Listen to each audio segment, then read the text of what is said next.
Baik, Assalamualaikum warahmatullahi wabarakatuh. Yang terhormat Bapak Fatahillah SPD MN selaku dosen pengampu mata kuliah pengantar ilmu komputer. Yang terhormat Bapak Wahyu Hidayat M SPD MPD selaku dosen mitra mata kuliah pengantar ilmu komputer. Eh, Perkenalkan kami dari kelompok 11 ingin mempresentasikan hasil diskusi kerja kelompok kami. Judul presentasi kami yaitu pemrograman dan pengembangan perangkat lunak. Adapun eh, anggota kelompok kami yaitu saya sendiri Nur Salmi, Tri Atalia Nur Aisyah, M. Alin Miksyam A, Muhammad Asyam Asari Ansar. Next.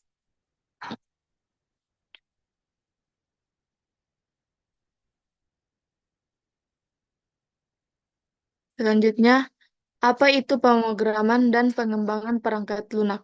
Pemrograman dan pengembangan perangkat lunak adalah dua elemen penting dalam dunia teknologi informasi yang berkaitan dengan pembuatan aplikasi, sistem, dan solusi digital. Next.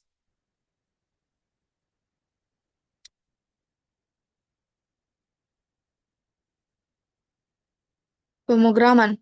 Pemrograman adalah proses menulis instruksi atau kode yang dapat dimengerti oleh komputer untuk menjalankan tugas tertentu.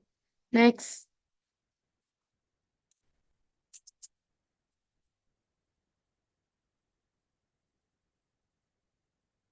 Pengembangan perangkat lunak.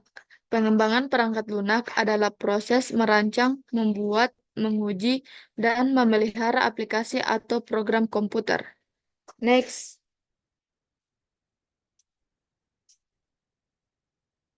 Bahasa pemrograman.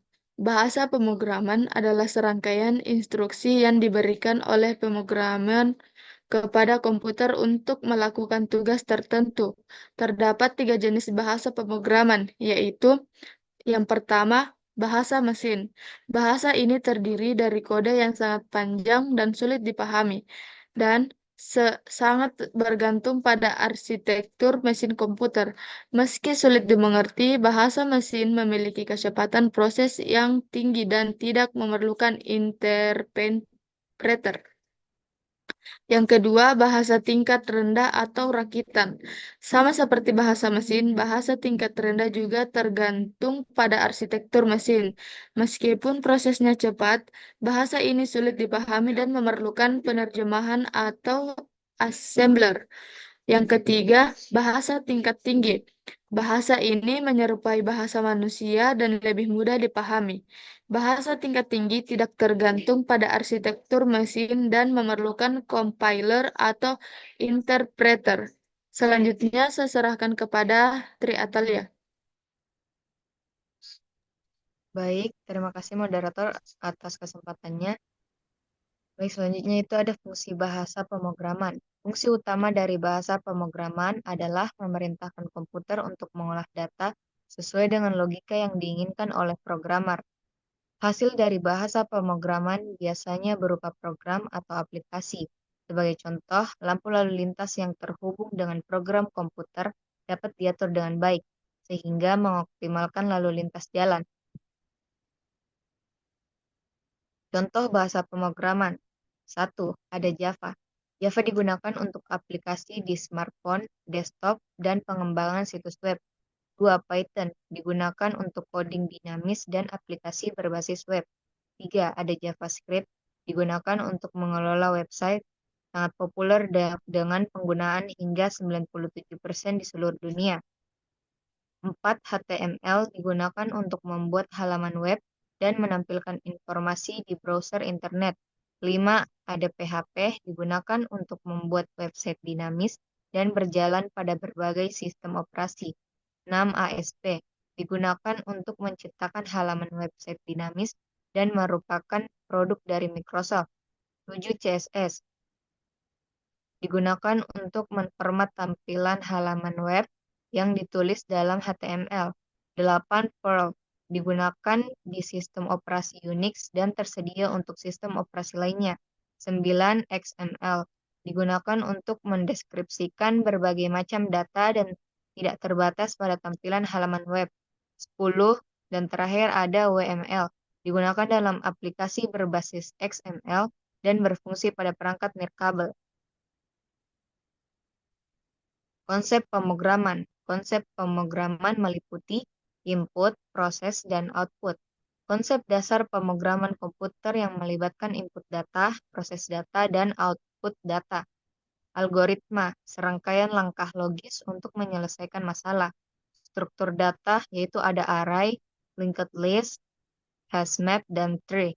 Kontrol aliran, ada if else, loop, for, while, dan switch. Fungsinya, blok kode yang dapat digunakan kembali.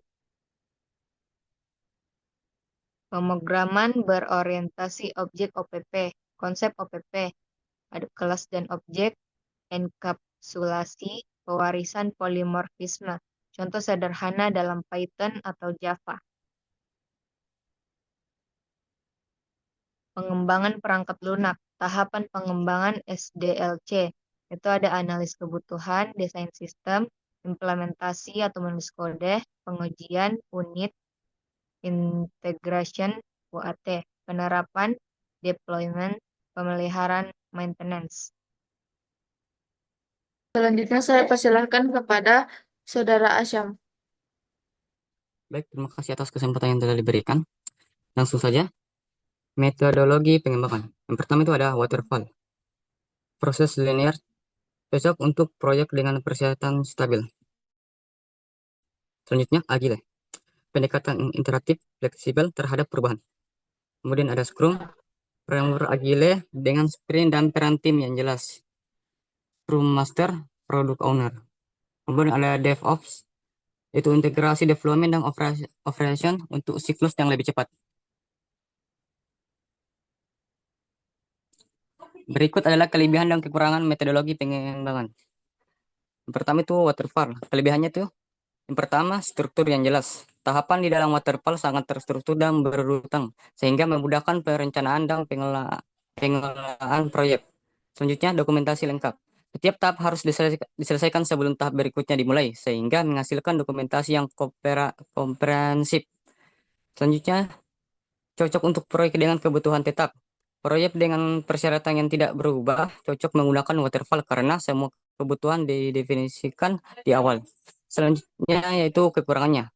Yang pertama itu kurang fleksibel. Perubahan yang terjadi di tengah jalan sulit diakomodasi karena waterfall bersifat linear. Selanjutnya waktu yang lama. Setiap tahap harus diselesaikan sebelum tahap berikutnya dimulai, yang dapat membuat proses pengembangan lebih lambat. Dan yang terakhir yaitu risiko tinggi pada akhir proyek. Jika kesalahan atau perubahan terjadi, biasanya baru ditemukan di akhir proyek yang bisa menyebabkan revisi besar. Next.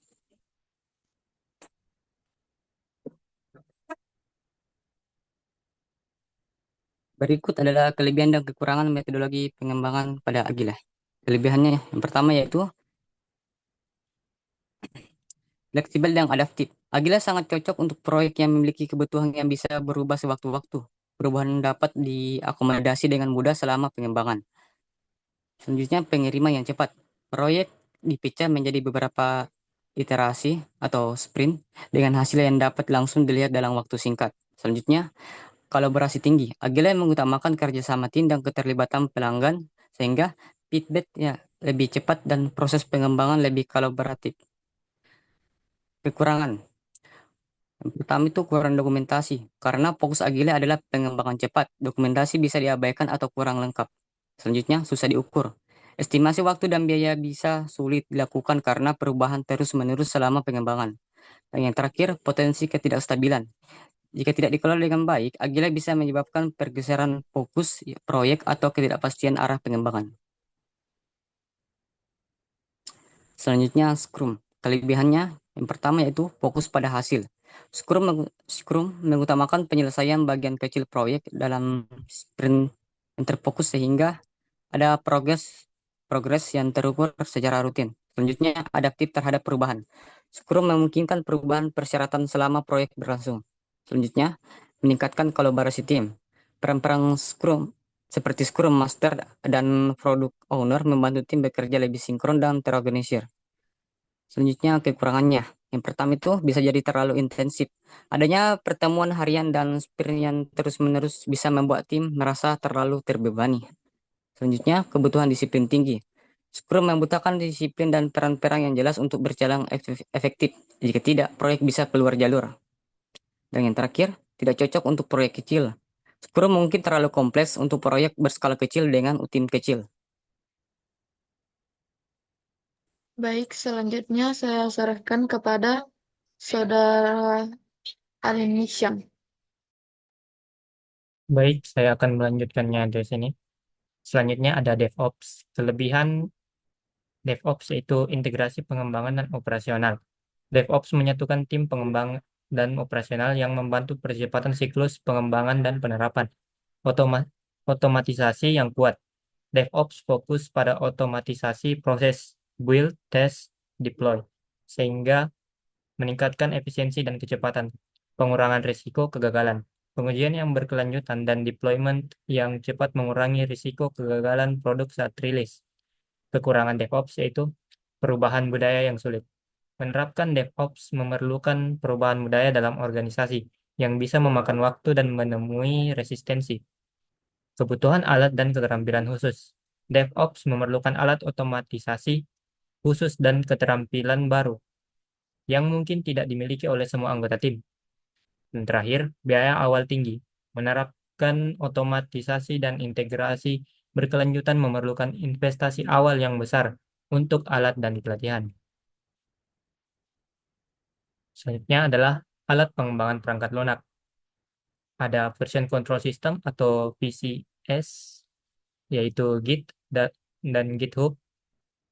Ada Integrated Development Environment atau IDE, Visual Code Intelligence atau PyCharm. Selanjutnya ada frameworks Django atau Python, Spring atau Java, dan JavaScript. Database Management System yaitu MySQL, PostgreSQL, dan MongoDB. Dan terakhir ada Cloud Platform yaitu AWS, Azure, dan Google Cloud. Selanjutnya keamanan perangkat lunak. SQL injection, serangan pada query database. Cross-site scripting atau XSS, script berbahaya di halaman web. Dan terakhir ada cross-site request forgery atau CSRF. Pengguna tidak sengaja mengirim permintaan berbahaya. Oke, saya kembalikan kepada moderator. Silakan. Baik, selanjutnya yaitu mungkin bisa langsung ke eh, slide kesimpulan. Baik, selanjutnya saya akan membacakan kesimpulan. Pemrograman dasar adalah dasar dari pengembangan perangkat lunak.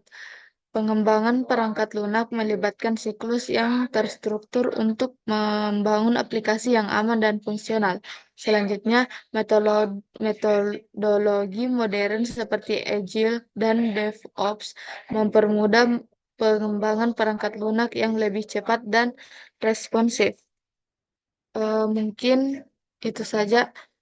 Itulah materi yang dapat kelompok kami paparkan. Mungkin cukup sekian, kurang dan lebihnya mohon dimaafkan. Wassalamualaikum warahmatullahi wabarakatuh.